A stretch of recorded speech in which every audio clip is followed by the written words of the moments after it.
اعوذ باللہ السمیع العلیم من الشیطان الرجیم من حمزہ ونفخہ ونفثہ بسم اللہ الرحمن الرحیم ربی یسر ولا تعسر وتمم بالخیر اذ تسعدون ولا تلوون علی احد والرسول یدعوکم فی اخراکم فآثابکم غما بغم لکی لا تحزنوا علی ما فاتکم. یہ فاتح فوت سے ہے. ولا ما اصابکم واللہ خبیر بما تعملون. آیت نمبر 153 ہے اور یہ سورہ آل عمران ہے اور چوتھا سپارہ ہے. ترجمہ کنز الایمان ہے. جب تم منہ اٹھائے چلے جاتے تھے اور پیٹھ پھیر کر کسی کو نہ دیکھتے اور دوسری جماعت میں ہمارے رسول صلی اللہ علیہ وسلم تمہیں پکار رہے تھے تو تمہیں کا یہ ترجمہ کچھ صحیح نہیں ہے. ابھی ہم آپ کو ترجمہ صحیح کر کے سنا دیں گے. ابھی آپ یہی لفظی سن لیں.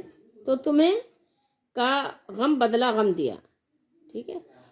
اور یہاں پر انہوں نے ترجمہ کیا ہے اور معافی اس لیے سنائیے. یہاں یہ بات بھی نہیں ہے. تاکہ تم غم نہ کرو، تاکہ تم لوگ غمگین نہ ہو، یہ ترجمہ ہے. لکئی لام کئی ہے. ٹھیک ہے. تحزنوا علی ما فاتکم، اس لیے سنائی کہ جو ہاتھ سے گیا اور جو افتاد پڑی اس کا رنج نہ کرو اور اللہ کو تمہارے کاموں کی خبر ہے. آپ یہ ترجمہ دیکھ لیجیے تفسیر حسن البیان کا. میں آپ کو ترجمہ دکھا رہی ہوں. جبکہ تم چڑھے چلے جا رہے تھے. یہ تسعدون انہیں اوپر چڑھنے کو کہتے ہیں. ٹھیک ہے. کسی اونچائی پر یا پہاڑی پر یا سیڑھیوں پر اور کسی طرف توجہ تک نہیں کرتے تھے اور اللہ کے رسول تمہیں تمہارے پیچھے سے آوازیں دے رہے تھے. بس تمہیں غم پر غم پہنچا تاکہ تم فوت شدہ چیز پر غمگین نہ ہو اور نہ پہنچنے والی تکلیف پر اداس ہو. یعنی جو تکلیف پہنچ گئی اس پہ مطلب اداس بھی نہ ہو، افسردہ بھی نہ ہو. اللہ تمہارے تمام اعمال سے خبردار ہے، وہ خبیر ہے. آئیے اب ہم یہ بخاری شریف دیکھتے ہیں، کتاب المغازی. ٹھیک ہے. اسی ضمن میں جو ہم نے آیت تلاوت کی ہے یہ ہے 4048 ہے حدیث نمبر. اور پھر آپ دیکھیے صحابہ کرام رضی اللہ تعالیٰ عنہم کا جذبہ جہاد. یہ انس بن نضر ہیں. یہ انس بن مالک رضی اللہ تعالیٰ عنہ کے چچا ہیں. بدر کی لڑائی میں شریک نہیں ہو سکے تھے. پھر انہوں نے کہا کہ میں نبی کریم صلی اللہ علیہ وسلم کے ساتھ پہلی ہی لڑائی میں غیر حاضر رہا، یعنی شریک نہیں ہو سکا. اگر نبی کریم صلی اللہ تعالیٰ علیہ وآلہ وسلم کے ساتھ اللہ تعالیٰ نے مجھے کسی اور لڑائی میں شرکت کا موقع دیا تو اللہ دیکھے گا کہ میں کتنی بے جگری سے لڑتا ہوں. ٹھیک ہے. یہ آپ نے فرمایا. پھر غزوہ احد کے موقع پر مسلمانوں کی جماعت میں افراتفری پیدا ہو گئی. وہی بھاگ دوڑ. تو انہوں نے کہا کہ اے اللہ، مسلمانوں نے آج جو کچھ کیا ہے میں تیرے حضور میں اس کے لیے معذرت خواہ ہوں، یعنی میں آپ سے معافی چاہتا ہوں. اور مشرکین نے جو کچھ کیا میں تیرے حضور میں اس سے اپنی بیزاری ظاہر کرتا ہوں کہ میں ان کے عمل سے بیزار ہوں. پھر وہ اپنی تلوار لے کر آگے بڑھے. راستے میں سعد بن معاذ رضی اللہ تعالیٰ عنہ سے ملاقات ہوئی. تو انہوں نے ان سے کہا، سعد کہاں جا رہے ہو؟ میں تو احد پہاڑی کے دامن میں جنت کی خوشبو سونگھ رہا ہوں. سبحان اللہ. کتنا، یعنی کہنا چاہیے کہ جنت کے طالب تھے اور کتنا شوق رکھتے تھے جنت کا، کہ جنت پر فریفتہ تھے جنت حاصل کرنے کے لیے. اور یہی انسان کا مقصود ہے کہ ظاہر ہے اس کو جنت مل جائے گی تو سب کچھ مل جائے گا. دنیا میں آیا اسی لیے نا کہ اپنے اصلی گھر میں اس کو داخلہ پھر سے مل سکے. اس کے بعد وہ آگے بڑھے اور پھر انہوں نے اپنے یعنی شجاعت کے جوہر دکھائے. بہت سارے کافروں کو مارا اور شہید کر دیے گئے. پھر ان کی لاش پہچانی نہیں جا رہی تھی. آخر ان کی بہن نے ایک تل یا ان کی انگلیوں کے پوروں سے ان کی لاش کو پہچانا. ان کو 80 سے زائد زخم بھالے، تلوار اور تیروں کے لگے تھے، 80 سے زائد۔ بہادری کا آپ اندازہ کر سکتے ہیں۔ اس روایت کو امام مسلم نے بھی نقل فرمایا ہے۔ اب آپ غور کیجئے کہ ان کے غم کا کیا عالم تھا، ان کے غم کا کیا عالم تھا، کس قدر ان کو غم پہ غم پہنچا، جو اللہ نے یہاں بیان کیا ہے کہ وہ وقت بھی یاد کرنے کے لائق ہے جب تم بھاگے جا رہے تھے اور کسی کو پیچھے مڑ کر نہیں دیکھتے تھے۔ یعنی جب تم اپنے دشمنوں سے بھاگتے ہوئے پہاڑ پر چڑھ رہے تھے، پہاڑ پر چڑھ رہے تھے۔ میں بتایا تھا نا کہ یہ جو الفاظ ہیں تسعدونا، سعادہ یا سعیدو، ضربا یضربو کے وزن پہ یہ صیغہ آ رہا ہے۔ ولا تلوونا، ولا تلوونا علی احد، یعنی دہشت، خوف اور رعب کی وجہ سے کسی کو پیچھے مڑ کر بھی نہیں دیکھتے تھے۔ والرسول یدعوکم، والرسول یدعوکم فی اخراکم، اور رسول اللہ صلی اللہ علیہ وسلم تم کو تمہارے پیچھے سے بلا رہے تھے، آواز دے رہے تھے۔ یعنی تم نے رسول اللہ صلی اللہ علیہ وسلم کو اپنے پیچھے چھوڑ دیا تھا، اور آپ صلی اللہ علیہ وسلم کے ساتھ کچھ آپ کے ساتھی بھی تھے۔ وہ تمہیں پکار رہے تھے کہ دشمن سے ڈر کر مت بھاگو، واپس آؤ اور دشمن پر ٹوٹ پڑو۔ سدی بیان کرتے ہیں کہ جب مشرکوں نے احد میں مسلمانوں پر سخت حملہ کر دیا تو وہ بھاگ گئے، حتیٰ کہ بعض مدینے میں داخل ہو گئے اور کچھ لوگ بھاگ کر پہاڑ کی چوٹی پر چڑھ گئے، اور رسول اللہ صلی اللہ علیہ وسلم لوگوں کو بلا رہے تھے اور فرما رہے تھے، الیہ عباد اللہ، الیہ عباد اللہ، اے اللہ کے بندو میری طرف آؤ، اے اللہ کے بندو میری طرف آؤ۔ یہاں اللہ تعالیٰ نے مسلمانوں کے پہاڑ پر چڑھنے اور رسول اللہ صلی اللہ علیہ وسلم کے انہیں بلانے کا ذکر کرتے ہوئے فرمایا، اذ تسعدون ولا تلوون، اذ تسعدون ولا تلوون علی احد والرسول یدعوکم فی اخراکم، وہ وقت بھی یاد کرنے کے لائق ہے جب تم بھاگے جا رہے تھے اور کسی کو پیچھے مڑ کر نہیں دیکھتے تھے، اور رسول اللہ صلی اللہ علیہ وسلم تم کو تمہارے پیچھے سے بلا رہے تھے۔ حضرت ابن عباس رضی اللہ تعالی عنہ، قتادہ اور ابن زید وغیرہ نے بھی اسی طرح ذکر کیا ہے۔ کس سے؟ یہ آپ کو کہاں ملے گی حدیث؟ یہ آپ کو ملے گی تفسیر طبری نے یہ روایت ذکر فرمایا ہے۔ حدیث نمبر 4063 ہے، کتاب المغازی۔ دیکھیے، قیس بن ابو حازم ہے، یہ روایت کیا ہے کہ میں نے حضرت طلحہ رضی اللہ تعالیٰ عنہ کے وہ ہاتھ، اس ہاتھ کو میں نے دیکھا جو شل ہو چکا تھا، شل ہو چکا تھا۔ شل کا مطلب یعنی ایک طرح سے ایسے کہ جیسے سن ہو جاتا ہے نا، یا مفلوج ہو جاتا ہے، یہ سمجھ لیجئے، یعنی کہ پھر وہ ہاتھ شل ہو چکا تھا۔ اس ہاتھ سے انہوں نے کیا کیا تھا؟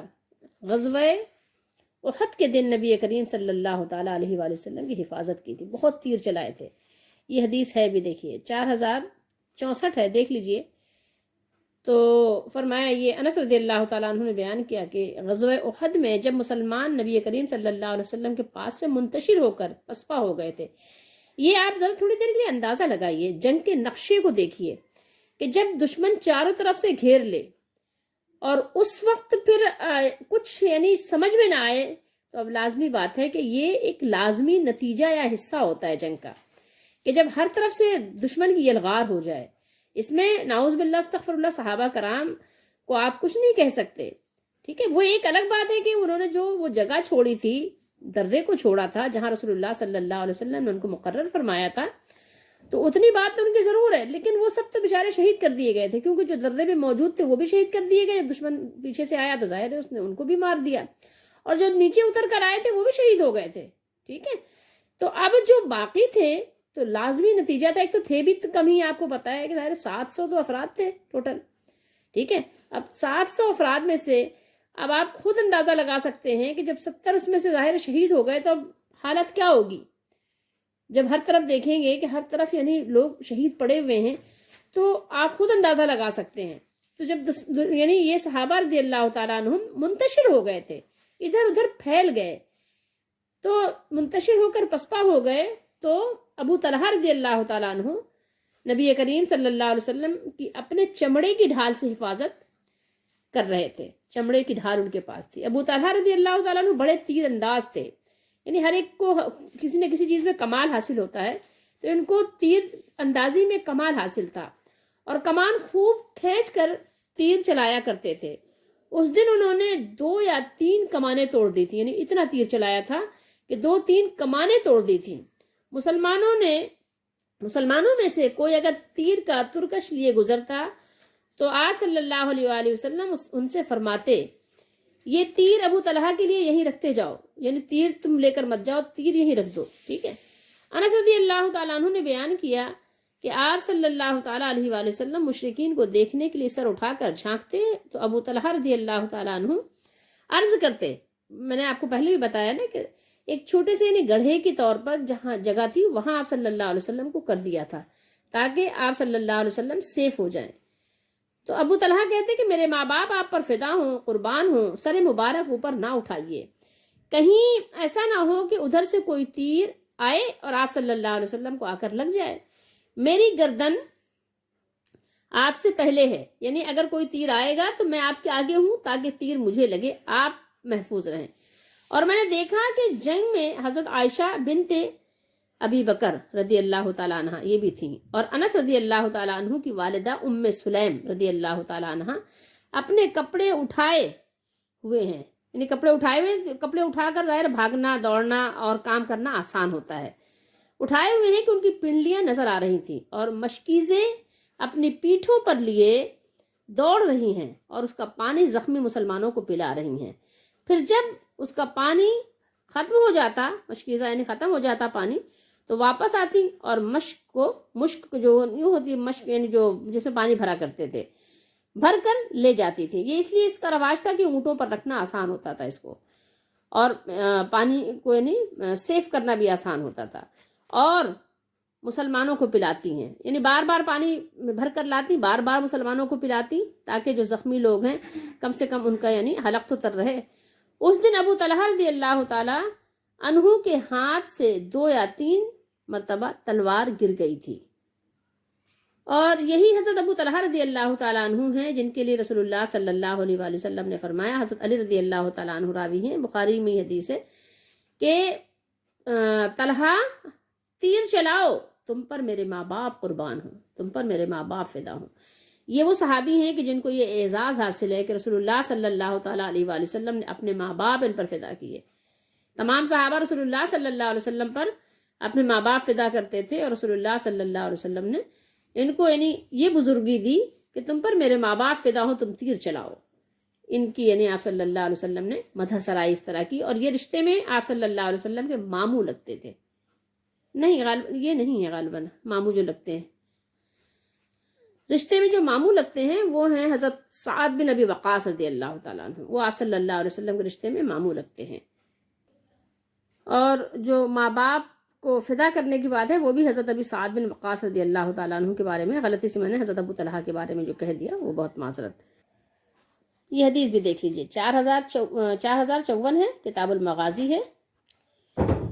امام بخاری فرماتے ہیں کہ ہم سے عبدالعزیز بن عبداللہ نے بیان کیا، کہا ہم سے ابراہیم بن سعد نے بیان کیا، ان سے ان کے والد نے ان کے دادا سے کہ سعد بن ابی وقاص رضی اللہ تعالیٰ عنہ نے بیان کیا، غزوہ احد کے موقع پر میں نے رسول اللہ صلی اللہ علیہ وسلم کو دیکھا اور آپ کے ساتھ 2 اور اصحاب یعنی جبرائیل اور میکائیل انسانی صورت میں آئے ہوئے تھے، وہ آپ کو اپنی حفاظت میں لے کر کفار سے بڑی سختی سے لڑ رہے تھے، ان کے جسم پر سفید کپڑے تھے، میں نے انہیں نہ اس سے پہلے کبھی دیکھا اور نہ اس کے بعد کبھی دیکھا۔ حدیث نمبر 4055 اور 56 اور 57 اور 58، مطلب ترتیب سے کئی احادیث ہیں۔ آپ یہاں دیکھیے کہ غزوہ احد کے موقع پر رسول کریم صلی اللہ تعالیٰ علیہ وآلہ وسلم، یہ سعد بن ابی وقاص ہی ہیں، نے اپنے ترکش سے کے تیر مجھے نکال کر دیے، آپ صلی اللہ علیہ وسلم نے نکال کر مجھے دیے اور فرمایا خوب تیر برسائے جا، یعنی تیر خوب برسائیے، ٹھیک ہے، میرے ماں باپ تم پر فدا ہوں۔ کیا فرمایا؟ میرے ماں باپ تم پر فدا ہوں۔ یہ ان کو بزرگی حاصل ہے حضرت سعد بن ابی وقاص رضی اللہ تعالیٰ عنہ کو۔ دیکھیے الفاظ کیا ہیں، ارمی یعنی تیر پھینکو، فدا کا تم پر فدا ہوں، ابھی میرے باپ، میرے والد، وہ امی اور ماں، یہ الفاظ ہیں حدیث شریف کے۔ پھر یہ ترتیب سے احادیث اسی سے متعلق بیان ہوئی ہیں۔ یہ حدیث نمبر ہے 4059، کتاب المغازی۔ یہاں بھی یہی بات ہے، آپ صلی اللہ علیہ وسلم نے فرمایا یا سعد ارمی فدا کا ابی و امی۔ اب مزید یہ حدیث دیکھیے 2911، فرماتے ہیں سہل بن سعدی رضی اللہ تعالیٰ عنہ نے ان سے احد کی لڑائی میں نبی کریم صلی اللہ علیہ وسلم کے زخمی ہونے کے متعلق پوچھا گیا تو انہوں نے بتلایا کہ آپ کے چہرے مبارک پر زخم آئے اور آپ صلی اللہ علیہ وسلم کے آگے کے دانت مبارک ٹوٹ گئے تھے، اور خود آپ صلی اللہ علیہ وسلم کے سر مبارک پر ٹوٹ گئی تھی، خود ٹوٹ گئی تھی جو لکڑی کی ہوتی ہے، جس سے سر پر زخم آئے تھے۔ حضرت فاطمہ رضی اللہ تعالی عنہ خون دھو رہی تھیں اور علی رضی اللہ تعالی عنہ پانی ڈال رہے تھے۔ جب حضرت فاطمہ رضی اللہ تعالی عنہ نے دیکھا کہ خون برابر بڑھتا ہی جا رہا ہے، یعنی بہنا کم نہیں ہو رہا ہے بلکہ بہنا زیادہ ہی ہو رہا ہے، تو انہوں نے ایک چٹائی جلائی اور اس کی راکھ کو آپ کے زخموں پر لگا دیا، جس سے خون بہنا بند ہو گیا۔ یہ نبی کریم صلی اللہ تعالیٰ علیہ وآلہ وسلم کی زندگی کے قصے ہیں، جس کو ہم جانتے بھی نہیں ہیں کہ آپ صلی اللہ تعالیٰ علیہ وآلہ وسلم نے اللہ کے دین کے پیغام کو پہنچانے کے لیے، دین کو نافذ کرنے کے لیے کتنی تکالیف اور کتنے زخم برداشت کیے ہیں، پھر یہ جا کر دین کا نفاذ ہوا ہے، اور ہم تو بس چاہتے ہیں کہ حلوے مانڈے کھاتے رہیں اور بس یوں ہی جنت میں چلے جائیں۔ تکلیف اٹھانے کا کام تو بس ہم نے یہ سمجھ لیا ہے کہ شاید وہ صرف نبی کریم صلی اللہ علیہ وسلم کی ذمہ داری تھی، اور ہم نبی کریم صلی اللہ تعالیٰ علیہ وآلہ وسلم کی زندگیوں کو ایسے بنا کر پیش کرتے ہیں کہ گویا آپ صلی اللہ علیہ وسلم بس پھولوں کی سیج پر آپ نے زندگی گزاری، اور آپ نے جس وقت جو کہا وہ ہو گیا، اور آپ کو تو کوئی حاجت نہیں تھی، آپ کا تو حکم سب پر چلتا تھا۔ اس طرح کے یعنی قصے، اس طرح کے واقعات لوگوں کو سنا کر اور مطمئن کر دیتے ہیں، اور کہتے ہیں بس مسلمانوں کے لیے سب کچھ ہے، دنیا بھی انہی کے لیے اور آخرت بھی انہی کے لیے، عیش کرو، کھاؤ پیو، گھومے پھرو، اللہ تعالیٰ غفور الرحیم ہے، اور اللہ تعالیٰ نے طاقت سے زیادہ بوجھ نہیں رکھا، بس ہم کمزور لوگ ہیں، ہم نبی صلی اللہ علیہ وسلم سے محبت کرتے ہیں، بس آپ کے پیچھے جنت میں ہم بھی چلے جائیں گے، جنت الفردوس میں بس آپ کے قدموں میں ہمیں بھی تخت و تاج مل جائیں گے۔ بس اسی طریقے کے قصے سنا کر اپنے آپ کو مطمئن کر لیتے ہیں اور اپنے بچوں کو بھی بے فکر کر دیتے ہیں۔ بس آپ صلی اللہ علیہ وسلم کی زندگی کا یہ پہلو تو اپنے بچوں کو بتاتے ہی نہیں ہیں کہ آپ صلی اللہ علیہ وسلم نے یہ اللہ کے دین کو پھیلانے کے لیے، دین کو نافذ کرنے کے لیے کتنی تکالیف اٹھائی ہیں، دانت مبارک شہید کروائے، چہرے پر زخم آئے، سر پر زخم آئے، پوری زندگی آپ صلی اللہ تعالیٰ علیہ وآلہ وسلم کسی دن چین سے نہیں بیٹھے گھر میں اپنے، کسی دن انجوائے کرنے کا نہیں سوچا، کہ تفریح نہیں کی، بلکہ آپ صلی اللہ علیہ وسلم دین کی خدمت کے لیے اپنے آپ کو وقف رکھا۔ یہ ذرا بچوں کو اپنے تھوڑا پڑھائیں اور سنائیں۔ چلیے اب دیکھیے قرآن مجید کی آیت غمم بغمم، ٹھیک ہے۔ اب یہاں پر جو اللہ تعالیٰ نے فرمایا تو حضرت عبداللہ بن عباس رضی اللہ تعالیٰ عنہما فرماتے ہیں کہ پہلا غم تو شکست کے سبب اس وقت تھا جب یہ افواہ پھیلا دی گئی کہ حضرت محمد صلی اللہ تعالیٰ علیہ وآلہ وسلم شہید ہو گئے ہیں، اور دوسرا غم اس وقت تھا جب مشرکوں نے آ لیا، ٹھیک ہے، مشرک یعنی مسلمانوں کے درمیان گھس گئے، اور نبی کریم صلی اللہ تعالیٰ علیہ وآلہ وسلم نے یہ دعا بھی کی تھی لیس لہم ان یعلونا، لیس لہم ان یعلونا، اے اللہ انہیں یہ حق نہیں پہنچتا کہ وہ ہم سے اونچے ہوں۔ حضرت عبد الرحمن بن عوف رضی اللہ تعالیٰ عنہ سے روایت ہے کہ پہلا غم شکست کے سبب تھا، اور دوسرا اس افواہ کی وجہ سے کہ حضرت محمد صلی اللہ علیہ وآلہ وسلم شہید ہو گئے ہیں، اور یہ غم تو حضرات صحابہ کرام رضی اللہ تعالیٰ عنہم کے لیے شکست سے بھی زیادہ اندوہناک تھا، تکلیف دیتا۔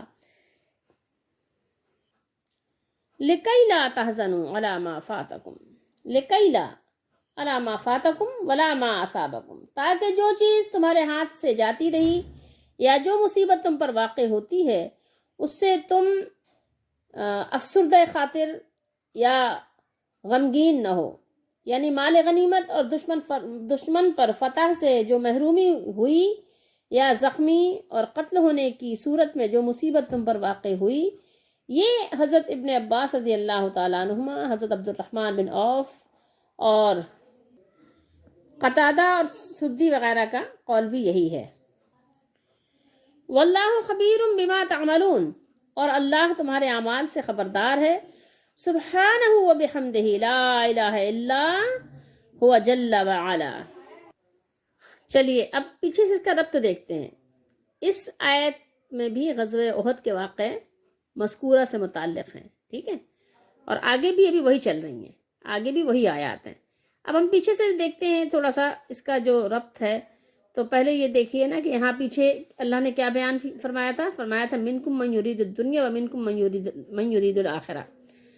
تو ذرا ان آیتوں پر تبصرہ کرنے سے پہلے اپنا جائزہ لے لیجئے.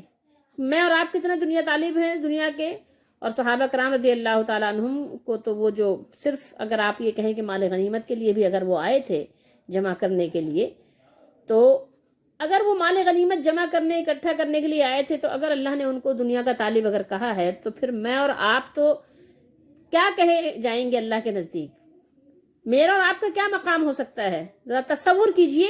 صحابہ کرام رضی اللہ تعالیٰ عنہم کے بارے میں کچھ کہنے سے پہلے، کوئی تبصرہ کرنے سے پہلے اپنی ذات پر ذرا تبصرہ کر لیجئے گا، ٹھیک ہے؟ پہلے اپنی ذات پر جو ہے ضرور غور کر لیجئے گا، پھر آگے کچھ بولیے گا، ٹھیک ہے؟ صحابہ کرام رضی اللہ تعالیٰ عنہم دنیا کے طالب نہیں تھے. یہ دنیا کا طالب اللہ تعالیٰ نے کہا ہے، لیکن یہاں صحابہ کا نام مینشن نہیں ہے. دنیا کے طالب ہیں، بہت سے لوگ دنیا کے طالب ہیں، اور تھوڑے سے لوگ ہیں جو آخرت کے طالب ہیں. اور اگر آخرت کے طالب صحابہ کرام رضی اللہ تعالیٰ عنہم نہیں ہے تو کون ہے؟ وہ سب سے زیادہ بڑھ کر آخرت کے طالب ہیں. آئیے انہی کے اس میں 165 ہے نا، انہی کے حاشیے میں آپ کو دکھاتے ہیں کہ کیا بیان فرماتے ہیں. یہ دیکھیے 165. اس سے مراد کہہ رہے ہیں وہ تیر انداز ہیں جو مال غنیمت حاصل کرنے کے لیے اپنا مورچہ چھوڑ گئے، ٹھیک ہے؟ یہ وہی بات کر رہے ہیں. اور منکم من یرید الآخرہ سے مراد حضرت عبداللہ بن جبیر اور ان کے وہ 10 ساتھی ہیں جو اپنی جگہ پر جمے رہے اور شہید ہوئے. اور پھر کیا فرما رہے ہیں حاشیہ نمبر 166 پر کہ زبردست سرزنش یعنی ڈانٹ ڈپٹ کرنے کے بعد اب ان کو یہ مژدہ سنایا جا رہا ہے کہ تمہاری اس خطا کو تمہارے مولا کریم نے معاف فرما دیا ہے. بے شک اللہ تعالیٰ مومنوں پر اپنا فضل و کرم فرمانے والا ہے. یہ ضیاء القرآن ہے، یاد رہے. اس سے واضح ہوا کہ جن سے یہ لفظش ہوئی وہ مومن تھے. اب جب اللہ تعالیٰ انہیں مومن کہے اور ان کے لفظش کو معاف کر دے، تو آج کون ہے جسے یہ حق پہنچتا ہو کہ ان نفوس قدسیہ کے ایمان میں شک کرے یا ان پر زبان طعن دراز کرے. زمین میں دور تک دوڑے چلے جانے کو اصعاد کہتے ہیں، اس کو چھوڑ دیجئے. آگے بیان فرماتے ہیں کہ احد میں مسلمانوں کی افراد تفریح کا نقشہ کھینچا جا رہا ہے. دشمن کے ناگہانی دو طرفہ حملے سے جو دہشت اور خوف پھیل گیا تھا، اس میں بڑے بڑے بہادروں کی کمر ہمت ٹوٹ گئی، پاؤں ڈگمگا گئے اور جان بچانے کی فکر میں ادھر ادھر بھاگ کھڑے ہوئے. لیکن اللہ کا پیارا محبوب صلی اللہ علیہ وسلم اور سچا رسول صلی اللہ علیہ وسلم پہاڑ کی طرح اپنی جگہ پر جمع رہا. نہ دل میں ہراس، نہ چہرے پر مایوسی، نہ زبان پر شکوہ اور نہ حرکات میں بے ضابطگی. شجاعت رسالت اور وقار نبوت کا صحیح مظاہرہ اسی روز ہوا. صرف 12 جانثار پاس ہیں اور دشمن کا ٹڈی دل لشکر چاروں طرف سے عمدہ چلا آ رہا ہے، لیکن یہاں پیشانی پر بل تک نہیں. اس وقت بھی زبان پاک سے الیہ عباد اللہ، الیہ عباد اللہ، اے اللہ کے بندو میری طرف آؤ، اے اللہ کے بندو میری طرف آؤ کے الفاظ نکل رہے ہیں. آگے ضیاء القرآن والے فرما رہے ہیں یعنی تم نے حکم نبوی سے سرتابی کر کے حضور صلی اللہ علیہ وسلم کو رنج پہنچایا، اس کے بدلے تمہیں بھی غم سے 2 4 ہونا پڑا. جیتا ہوا میدان یعنی جو فتح یاب ہو چکا تھا ہاتھ سے نکل گیا، تعداد کثیر شہید ہو گئی، اور آپ صلی اللہ علیہ وسلم کی شہادت کی خبر دہشت اور وحشت اثر نے دنیا ہی تاریک کر دی. اس کا ایک مفہوم تو یہ ہے کہ غم پر غم، رنج پر رنج اس لیے دیا کہ تم ان کے خوگر ہو جاؤ، یعنی غم کے خوگر ہو جاؤ، اور آئندہ کبھی ایسی صورت پیش آئے تو صبر و استقامت سے کام لو۔ لیکن بعض علماء نے فرمایا ہے کہ یہ جملہ لقد عفا عنکم سے متعلق ہے، یعنی اس لفظش کے باوجود تمہیں معاف اس لیے کر دیا کہ غلطی کا احساس تمہیں ہمیشہ کیا کرے، یعنی غمگین بنائے رکھے، ٹھیک ہے۔ احساس خطا کے اس تکلیف دہ زخم پر اللہ تعالیٰ نے عفو و کرم کا مرہم لگا دیا، اور کہہ رہے ہیں کہ احد میں جب جسم زخموں سے چور ہو رہے تھے، تھکن سے جوڑ جوڑ ٹوٹ رہا تھا، عزیز احباب کے لاشیں خاک و خون میں تڑپ رہے تھے، ہر طرف خون، ہر طرف خوف و ہراس پھیلا ہوا تھا، اس وقت اللہ تعالیٰ نے مخلص مومنوں پر غنودگی طاری کر دی، جس سے پھر یہ تھکا ماندہ لشکر تازہ دم ہو گیا۔ حضرت ابو طلحہ رضی اللہ تعالیٰ عنہ فرماتے ہیں کہ ہم اونگنے لگے، یہاں تک کہ کئی بار تلوار میرے ہاتھ سے چھوٹی اور میں نے اسے سنبھالا۔ ایسی حالت میں نیند کا آنا واقعی ایک بڑی نعمت ہے۔ یہ آگے ذکر ہوا ہے۔ تفاسیر لکھنے والے بہت کچھ لکھتے ہیں، بہت ساری باتیں قرآن و حدیث کے مطابق ہوتی ہیں اور بہت ساری چیزیں تبصرہ ہی ہوتی ہیں، ٹھیک ہے۔ جیسے حالات حاضرہ پر تبصرہ کیا جاتا ہے، اسی طریقے سے بہت سے لوگ قرآن و حدیث میں بہت ساری چیزیں بطور تبصرہ ہی لکھ دیتے ہیں، تو اس میں ظاہر ہے جو قرآن و حدیث کے موافق ہیں، مطابق ہیں، وہ صحیح ہوتی ہیں، اور باقی تبصرے کو آپ تبصرہ ہی سمجھیں۔ اب آپ یہاں دیکھیں قرآن مجید کے جو الفاظ ہیں وہ خود بتا رہے ہیں، اس سے صاف بات واضح ہو رہی ہے کہ صحابہ کرام رضی اللہ تعالیٰ عنہم کو جب اس وقت ظاہر ہے کہ یہ معاملہ ہوا تو ایک بھگدڑ کی سی کیفیت ہوئی جو قرآن بیان کر رہا ہے، ٹھیک ہے۔ اور یہ بھی بات رہے ذہن نشین کہ قرآن نے ان سب باتوں کو معافی فرما دیا صحابہ کرام رضی اللہ تعالیٰ عنہم کی، کیونکہ جو کچھ بھی یہ معاملہ ہوا تھا وہاں پر جو لفزشیں ہوئی تھی وہ صرف اور صرف ایک خطا تھی، بھول تھی، وہ نہ ارادتاً تھی نہ کوئی قصدن تھی، ٹھیک ہے۔ تو یہ صرف بھول تھی، اور رسول اللہ صلی اللہ علیہ وسلم کو پکارنا اور ایسے بھگدڑ میں اور ایسے ظاہر جب حالت ہو تو آواز اگر کانوں میں نہ آئے تو اس میں بھی انسان معذور ہوتا ہے، ٹھیک ہے، کہ رسول اللہ صلی اللہ علیہ وسلم آواز دے رہے ہیں، یدعوکم، ان کو پکار رہے ہیں، اور وہ کیا کر رہے ہیں، ان کو سنائی نہیں دے رہا، انہوں نے سنا نہیں۔ لیکن جب ان کو بعد میں پتہ چلا تو ان کو بہت غم ہوا، جو کہ سیاق و سباق سے پتہ چل رہا ہے کہ صحابہ کرام رضی اللہ تعالیٰ عنہم کو اس بات کا بڑا رنج ہوا، بہت زیادہ وہ غمگین ہوئے، ٹھیک ہے۔ اور جب یہ افواہ سن لی کہ آپ صلی اللہ علیہ وسلم شہید ہو گئے تو پھر تو کہنے ہی کیا تھا۔ لیکن یہ بات بھی ہے کہ جب صحابہ کرام رضی اللہ تعالیٰ عنہم کو یہ پتہ چلا کہ رسول اللہ صلی اللہ تعالیٰ علیہ وآلہ وسلم صحیح سلامت ہیں، یعنی آپ حیات ہیں، تو صحابہ کرام کا غم جو ہے وہ قدرے کیا ہوا، زائل بھی ہوا، کم بھی ہوا ان کا غم، کہ اللہ کے رسول صلی اللہ علیہ وسلم جب حیات ہیں تو کوئی ایسی بات نہیں ہے، پھر معاملہ سب آسان ہو جائے گا، صرف پھر اللہ تعالیٰ پھر سے ہماری یعنی ڈھارس بندھا دے گا۔ اور جو صحابہ کرام شہید ہو گئے ان کے لیے بھی اللہ نے مژدہ سنایا کہ جو شہید ہو گئے، جنہوں نے اپنی جان اسلام کے لیے دے دی، تو وہ بھی یہ نہ سمجھو کہ وہ اپنی جان دے کر چلے گئے تو نعوذ باللہ ان کو تم مردہ کہنے لگ جاؤ، ان کے لیے بھی اللہ تعالیٰ نے بشارتیں سنائیں، ٹھیک ہے۔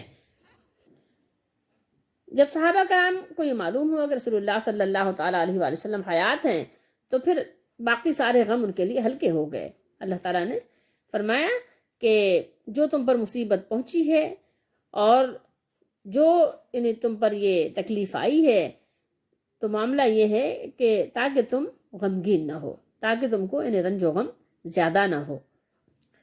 جو چیز چلی گئی اس پر بھی تمہیں صبر آ جائے گا، اور جو مصیبتیں، آفتیں، جو تکالیف آئیں ولا ما اصابکم، اس پر بھی اللہ تعالیٰ تمہیں اجر دے گا، ٹھیک ہے۔ تو یہ ہے اللہ کو معلوم ہے کہ تم میں سے جو بھی اللہ تعالیٰ کے لیے مخلص ہیں، جو اللہ تعالیٰ کے لیے اپنا سب کچھ لٹا رہے ہیں، اللہ کو سب خبر ہے، اور اللہ تمہیں ان تمام اعمال کا صلہ بھی دے گا، اور دنیا میں بھی اللہ تعالیٰ تمہیں اس کی خوشی دکھائے گا، اور جو چلے گئے دنیا سے رخصت ہو گئے ان کو بھی اللہ تعالیٰ شہادت کا مرتبہ دے گا، ان کو بھی اللہ تعالیٰ بڑا مقام و مرتبہ دے گا، ان کو بھی اللہ تعالیٰ صبح و شام رزق دے گا، ان کو بھی اللہ تعالیٰ اپنے پاس اس دنیا کی زندگی سے اچھی زندگی عطا کرے گا۔ تو تمہارا غم جو ہے وہ خود بخود ہلکا ہو جائے گا کہ دنیا تو فانی عارضی ہے ہی، یہاں سے تو جانا ہے ہی. تو جو چلے گئے تو وہ بہت اچھے مقام اور اچھے مرتبے پر اللہ تعالیٰ نے ان کو پہنچا دیا. تو یہ بھی کوئی غم کا مقام نہیں ہے، کوئی غم کرنے کی بات نہیں ہے. ٹھیک ہے، جدائی کا تھوڑا سا صدمہ، تھوڑا سا رنج، تھوڑا سا دکھ، تکلیف، یہ عارضی طور پر تو لاحق ہوتی ہے، لیکن یہ مستقل نہیں رہتی، اور انسان خود اپنی آرزو کرتا ہے. جیسے میں نے ابھی آپ کو حدیث سنائی کہ انس بن نضر رضی اللہ تعالیٰ عنہ نے فرمایا کہ مجھے جنت کی خوشبو آ رہی ہے. یعنی یہ زندگی تو کیا زندگی ہے، یہ زندگی تو بس ہم تو ظاہر آخرت کی تیاری کے لیے آئے ہیں. یہاں تو محنت و مشقت ہمیں اور اللہ کی رضا میں اپنا وقت گزارنا ہے. تو یہاں تو مشقتیں ہی مشقتیں ہیں. وہ زندگی جو آرام دہ زندگی ہے، مجھے جنت کی خوشبو آ رہی ہے. وہ گئے اور بے جگری سے لڑے، 80 زخم ان کو لگے اور وہ شہادت کا جام انہوں نے پیا. تو مومن تو اس طرح جیتا ہے. تو اس لیے آپ اور میں بھی دیکھیں کہ ہم کیا کر رہے ہیں، آخرت کے لیے کتنی تیاری کر رہے ہیں. ہمارا شب و روز دنیا میں گزر رہا ہے. جب اللہ نے ان کو کہہ دیا، جب اللہ تعالیٰ نے ان کو مخاطب کر کے یہ بات بیان کر دی کہ منکم من یرید الدنیا، تو میں اور آپ سوچئے جب اگر اللہ کے مخاطب ہو تو ہمیں اور آپ کو کیا کس انداز سے خطاب ہوگا ہمارے لیے. ہم تو دنیا میں ڈوبے ہوئے ہیں، لت پت ہوئے ہوئے ہیں. تو اپنے آپ پر بھی ذرا نظر ڈالیے اور قرآن مجید کی آیات پر غور کیجئے. اللہ تعالیٰ ہم سب کو قرآن کو سمجھنے کی توفیق دے اور اس کے مطابق اپنی زندگی کو عمل میں لانے کی توفیق دے اور آخرت کی خوب تیاری کرنے کی توفیق دے.